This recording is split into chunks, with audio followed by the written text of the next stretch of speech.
Well, after our last episode with Mrs. Mayor, one of our most popular 90 Seconds Plus, we're back with the original Mayor of Invercargill City Council, Nobby Clark. Hello, Nobby. Yeah, how are you? Yeah, I'm good. Yeah, so a little bit of feedback for you. Yeah. Was at one of the Burt Munro events. I've got a friend that lives in Brisbane, and he constantly watches the 90 Seconds Plus, and he's got friends that do that as well, and I've had feedback from people living in Western Australia as well, so a bit of a shout out for Stevie Andrews, who's my friend, known in the soccer world as Greyhound, and it's really neat that people overseas are actually still connecting with Invercargill through your website. It is, it's great. It's, a lot of expats follow us, as well as obviously locals, so it's really good, and I think it's great they can follow us with a bit of a light-hearted chat and a laugh. So I guess this week, Burt Munro.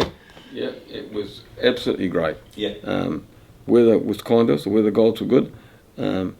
I told them not to tell too many people in Auckland that we've got a lot of sunshine down here because we don't want them selling their $1 million houses and coming down. But it was a really good event. Yeah, yeah. It's great to see it back because it's been a couple of years break, so it's really good to see such a special event back. Yeah. Bringing people to town, and it's always good to hear the rumble of the bikes, and it just gives a whole vibe to our city, which is great. And again, another opportunity for us to showcase just how good it is down here. The Three Wooders submission now, Council had the meeting yesterday. It looks like you've sorted it out. I think there was a bit of mucking around, or I think things could have been a wee bit different with the Chief Executive and how they were doing things. But looks like you guys put it back on track yesterday. Sure. So I've been an opponent of Three Waters for the best part of 3 years now.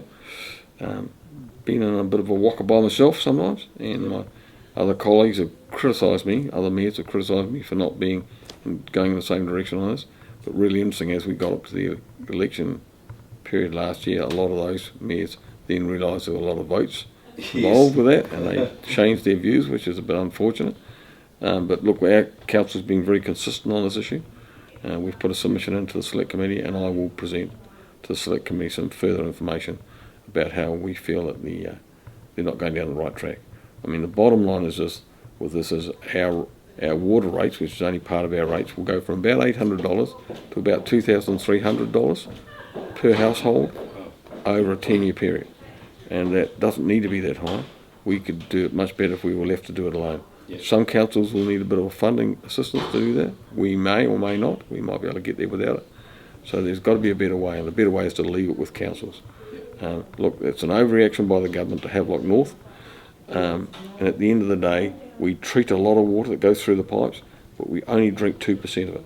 The rest of it is what we would call grey water: showers, washing machines, dishwashers and so on, flushing toilets. And so if we were smart, we'd find another way to secure that fresh water, or the drinking water, not the fresh water, because half of what we get in that 2% we actually boil anyway for coffees and cups of tea and whatever. So it's a bit of an overreaction. You're right, though. It's just that 2%, and yet it's a 2%, and yet we're changing everything.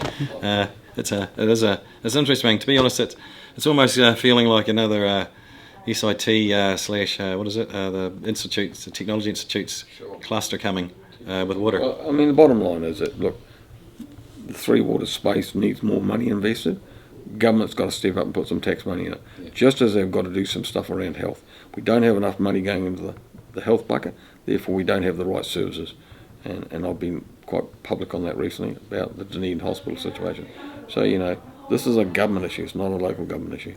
They should leave us to fund it. We've got the leave us to run the Three Waters. We've got the local voice coming through, but we just need some assistance around the funding side of it, because it is a big parcel of work to be done going forward.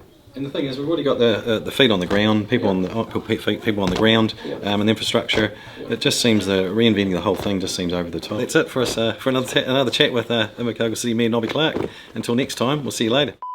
So this week we don't have the mayoress involved because she's a little bit confused at the moment. I got a call: come home quickly, bolt your tea down. You've got to go to a show at the Civic Theatre for Roger Hall. And I thought, oh God, it's not on my agenda. I must have missed it. So I did that, bolted half my tea down, and ended up with a upset stomach because of it. More stress in my life. We get down here at about 10 to 7, and I thought, no, car's here. What's going on? Karen looks at the ticket and says, it's got to be on tonight. It says quite clearly here, 7 p.m. Monday, 13th of March. She said, so where is it? I thought, we're not in March. Oh, yeah. And she's the nearest.